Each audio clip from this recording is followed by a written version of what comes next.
Et salut tout le monde, on est à Daejeon, plus précisément au nord de Daejeon, dans les montagnes qui surplombent Daejeon au nord. Thomas est avec moi toujours. Hello everybody, hello. Donc là on est au nord de Daejeon, on va aller faire une petite randonnée dans les montagnes. Mais cette petite randonnée a une petite particularité, vous allez vite voir laquelle. Alors la particularité de cette randonnée, c'est que vous avez le choix, soit ici faire la randonnée classique, sur du dur, ou vous pouvez aussi la faire dans de la boue.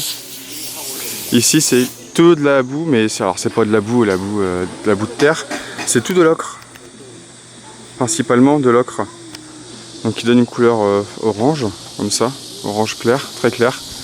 Et c'est l'attraction du truc, c'est qu'en gros vous pouvez faire la randonnée, elle fait 14 km. Donc 14 km, soit comme ça, ou alors vous passez sur la boue. Nous, je vous deviner comment on va la faire. Bon, on s'est mis pieds nus, et on va pouvoir commencer. Et on va vous dire ce que ça fait comme sensation. Pas ultra agréable. Oh franchement ça va, je pensais que c'était pire que ça. Regardez. On marche dans de l'argile. C'est un peu ça. Hein.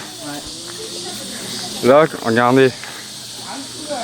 Alors, il paraît que c'est très bon pour la peau, pour les pieds, etc. Il paraît que c'est très bon pour ça.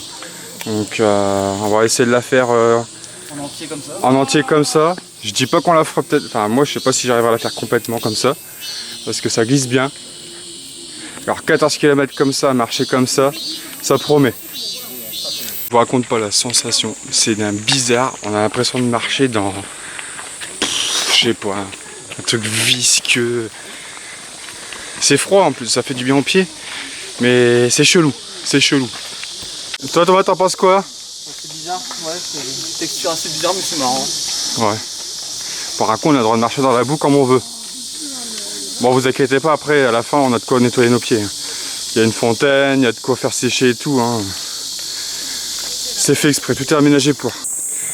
Là on a marché un bon 3 km là. Ça fait depuis 8h30 qu'on marche. Un peu plus même 2 km. Enfin, même plus. Hein. C'est parce que Et... je vous laisse regarder l'état de nos pieds pour l'instant. Voilà le mien. Je suis à Thomas. Ouais, c'est vidéo fétichiste des pieds hein, aujourd'hui. Hein. Donc là on a fait 3 bornes, il y en a 12 à faire. C'est sportif quand même. Hein. Moins que le Mont Bokkensen pour l'instant, on trouve. Mais c'est une bonne petite marche pour l'instant. Ouais, après ce qui est dommage c'est que c'est très sec. L'ocre est très sec. Donc, sèche. Sèche. Ouais, sèche. Donc je refais. L'ocre est très sèche donc c'est pas forcément toujours agréable. C'était mieux au début quand c'était bien humide et que ça glissait un peu, mais c'était plus agréable. Ouais, c'est vrai que là on sent que depuis quelques jours il fait un bon 35 degrés. Alors plus exactement ça fait 1h06 donc, sur la montre, donc ça va rajouter 10 minutes à peu près. Donc ça fait 1h20 qu'on marche. 1h20 de marche depuis l'arrêt de bus. Ouais. Donc 3 km en 1 heure, en 1h20. Je pense qu'on est parti pour un bon 3-4 heures de marche encore. Enfin en tout plutôt. Donc c'est sympa à faire, hein. C'est vrai comme dit Thomas. Le début c'est l'argile, l'ocre. Et l'ocre est assez liquide donc c'est plutôt plaisant et plutôt frais en plus. Que là ça fait un bon 1,5 km qu'on marche sur de l'argile bien sèche. Et c'est pas forcément tout le temps plaisant dans certains endroits. Donc là on se pose 2-3 minutes. Ça va, on est à l'ombre. Et puis on va repartir. Regardez au détour de la route la taille du crapaud là.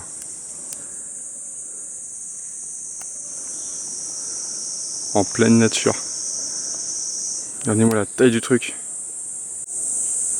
Regardez de plus près encore de face, il est impressionnant. Il est énorme.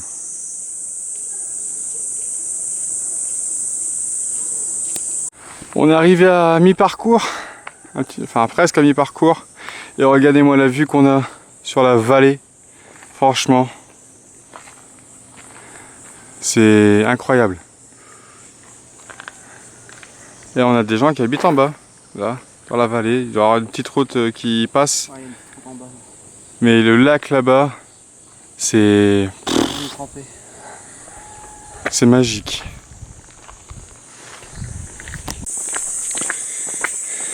Ça y est, on a terminé de faire le tour. Là il est 2h15. On a commencé à 10h30 à peu près. Donc ça nous a pris pratiquement 4 heures. Enfin ça va nous prendre 4 heures le temps de revenir à l'arrêt de bus. De se prendre à boire parce que là on n'a pris qu'une bouteille d'eau. Mais si vous venez là, prenez-en 2. Honnêtement, prenez-en 2. Surtout s'il fait le même temps que là. Bon, même si là on est à l'abri, il y a pas mal d'ombre. C'est l'avantage. Mais prenez quand même 2 bouteilles d'eau. Ça, au moins 2. Donc là, on va redescendre tranquillement. On va reboire un coup, arriver en bas. Et puis, on se retrouve dans Daejeon. Et on est de retour à Daejeon. On est repassé à l'hôtel pour se changer, pour se laver un petit peu parce qu'avec la chaleur et tout c'était pas possible. Donc on va se prendre un petit peu rapidement dans Daejeon parce que là il est 18h. Et je vais vous montrer notre petit truc vite fait de Daejeon. Alors comme vous pouvez voir ici au-dessus de moi, le plafond, le sol juste à côté, on est dans un centre commercial avec tous les magasins qui sont tout autour. Sauf que le centre commercial est un petit peu particulier, comme je vous ai parlé. Pourquoi je vous ai parlé du plafond? Ben, c'est simple, on est dans un centre commercial souterrain. Au-dessus de nous là, au-dessus du plafond là, c'est la route. Donc on a sur la route principale de Daejeon qui est juste au-dessus, une des routes principales. Et en dessous, on a un centre commercial sur un bon 2 km, 3 km pratiquement, où vous avez plein de petites échoppes qui se trouvent sous la route en fait. On est au frais, tout le monde passe en dessous et la route elle passe au-dessus. Il n'y a qu'en Asie on peut voir ça. Et en plus, regardez, il y a même une fontaine souterraine. Ils ont construit une fontaine dans le centre commercial. Et avec là on a le droit à un spectacle de lumière. C'est fou. Bon, pas très loin de là où on a l'hôtel, on a une zone commerciale piétonne, donc ça c'est sympa aussi. Et on va trouver plein de magasins de vêtements, de bijoux, de petits. On peut trouver aussi des trucs sympas à ramener aussi en souvenir aussi. Bon, et là on est dans l'artère principale du centre commercial, donc qui est protégé en plus, mais qui est super grande. Donc l'artère principale et après tout autour vous avez toutes les petites rues annexes qui permettent de visiter, d'aller voir les magasins. Alors à certains endroits dans l'artère principale vous allez même pouvoir aussi trouver quelques salles d'arcade. Beaucoup de salles d'arcade même. Oui, enfin salles d'arcade. C'est plus des salles pour attraper des peluches, etc. qu'autre chose. Ça vaut pas encore celles qu'on a au Japon. Alors peut-être qu'il y a des vraies salles d'arcade avec plein de bandes d'arcade, etc. Mais là c'est plutôt... c'est plus centré sur les pinces, les gachapon. On a fait un peu le tour de l'artère principale. On va essayer de se trouver à manger. Alors, soit on se retrouve dans le resto, soit on se retrouve dans la chambre pour faire le point de la journée. Et tout le monde, finalement, on se retrouve dans la chambre de l'hôtel.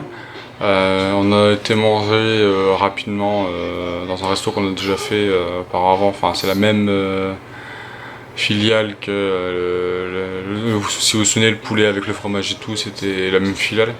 Donc c'est pas la peine de refilmer à nouveau quelque chose que vous avez déjà vu. Donc là, on a fini Daejeon. Demain matin, on prend le train pour Séoul. Donc on devra arriver en tout début d'après-midi normalement, donc le temps de faire le check-in à l'auberge de jeunesse. Et on ira se promener un petit peu dans Séoul, je ne vous dis pas où, vous verrez bien. Avis aux joueurs. Daejeon, bon on n'a pas fait toute la ville, on a vraiment juste fait la partie montagne que vous avez pu voir juste avant. On n'a pas été visiter Daejeon comme on a pu aller visiter Busan, Séoul ou quoi que ce soit. Donc, bon, normalement il y a d'autres choses à voir hein, sur des jeunes, mais c'était pas ce qui nous intéressait principalement pour notre part. Je sais pas ce que t'en pensais toi, ton mode des jeunes. Bah, c'est sympa, c'est assez vivant, surtout le soir. Là, on voit qu'il y a beaucoup de monde qui sort, surtout dans les salles d'arcade. Après, niveau boutique, c'est très mode et tout ça. Donc, niveau visite, c'est peut-être parce qu'il y a de plus riche en visite culturelle. Ouais.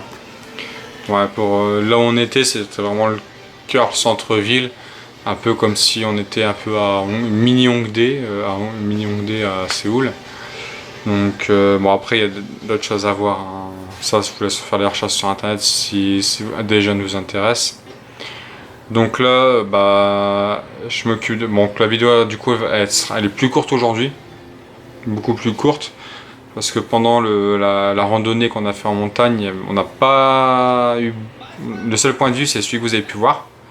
Le reste, comme c'était beaucoup en forêt, il y avait beaucoup d'arbres de tous les côtés, on n'avait pas vraiment de point de vue principal. Enfin, il n'y avait vraiment pas de point de vue panoramique à voir. Et après, c'était que de la marche, donc je ne vais pas vous montrer non plus que de la marche dans la vidéo, il n'y aurait aucun intérêt.